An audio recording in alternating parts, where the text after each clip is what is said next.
Bible college के बच्चों को मैं खुद क्लास देता हूं, और जब मैं उनको क्लास दे रहा था तो मैंने उनको कहा कि यहोशूएल की पुस्तक को पढ़ो।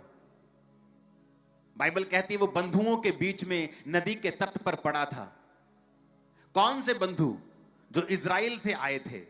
क्यों आए थे? क्योंकि उन्होंने परमेश्वर को छोड़ दिया था। अब उन्होंने तो परमेश्वर को छोड़ा और वो बंधुआई में थे, लेकिन यहोशूएल का क्या कसूर है कि वो नबी होता हुआ भी बंधुआई में था। और वचन कहता है परमेश्वर का वचन उसके पास पहुंचा और उसने दर्शन देखा। जो आप चर्च का लोगो देखते हो, the church of science and wonders का शेर और इधर बैल और इधर चील और पीछे मनुष्य का चेहरा, वो उसी दर्शन से लिया गया था जो परमेश्वर ने मुझे यहोशूएल के विषय में दिखाया था। जो आपको मैं वचन के अनुसार आपको बता चुका हूं। अगर वो लोगो है तो उसे उन्हें दिखाना कि उस लोगों का मतलब क्या है, उस जो परमेश्वर ने हमें दिया था। तो वचन कहता है कि धर्मी इसलिए बंधुआई में था क्योंकि उसका देश पाप कर बैठा था, लेकिन वो धर्मी पाप में नहीं था। और परमेश्वर ने बाइबल में लिखा उस बंधुआई में भी यहोशूएल से बात की और उसने दूतों को आते हुए देखा, पहियों के समान जिन पे आंखें ही आंखें थी। अगर आप वचन पढ़ेंगे तो ऐसा दर्शन दुनिया में किसी को नहीं मिला था। ऐसी बात आज तक परमेश्वर ने किसी से नहीं की थी। ऐसा विजन, ऐसा दर्शन, ऐसी रेवलेशन परमेश्वर ने किसी के साथ शेयर नहीं की थी जो परमेश्वर ने यहोशूएल के साथ की। क्योंकि यहोशूएल उस समय बंधुआई में होने के बावजूद भी, दुखों में होने के बावजूद भी परमेश्वर के साथ वफादार था। उसने ये क्वेश्चन नहीं किया कि अगर मैं धर्मी हूं तो मुझे क्या फायदा हुआ।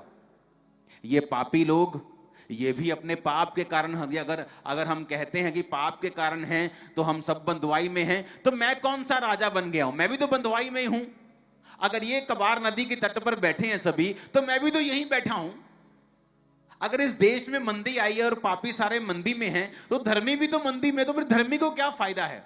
या क्या ऐसा हो गया उसकी लाइफ में जो ये प्रूफ करता है कि परमेश्वर उसके संग है? और यही फैसला होता है कि आप परमेश्वर को किसी आशीष के लिए चाहते हैं, आप परमेश्वर से किसी आशीष के लिए प्यार करते हैं, आपने कुछ सौदा किया है परमेश्वर के साथ, या आप सचमुच अपना जीवन उसे दे चुके हैं। और वचन कहता है उस नदी के तट पर वो परमेश्वर के साथ वफादार था और परमेश्वर ने उसे दर्शन दिया, उसे दिखाया कि अब ये सारा देश बंधुआई में पड़ेगा, मुश्किलों में पड़ेगा। उत्तर दिशा से एक आंधी आएगी, तूफान आएगा, और अलग अलग परमेश्वर ने उसे दर्शन दिया कि ये लोग और दुखी होंगे और बाद में इन लोगों को मैं रिस्टोर करूंगा, बाद में इन्हें बचाऊंगा। और पूरे दर्शन वो पूरे हुए जितने परमेश्वर ने यहोशूएल को कहे थे। लेकिन वो कब आए उसको? वो तब आए जब कबार नदी के तट पर बंधुआई के लोगों के बीच में भी वो परमेश्वर के साथ वफादार था, और उन सफरिंग्स को, उन दुखों को वो सह रहा था और बिना परमेश्वर को कंप्लेंट किए वो परमेश्वर में वफादार था। आज चर्च सफरिंग्स लेना नहीं चाहती है। पौलुस कहता मैं शर्माता नहीं हूं।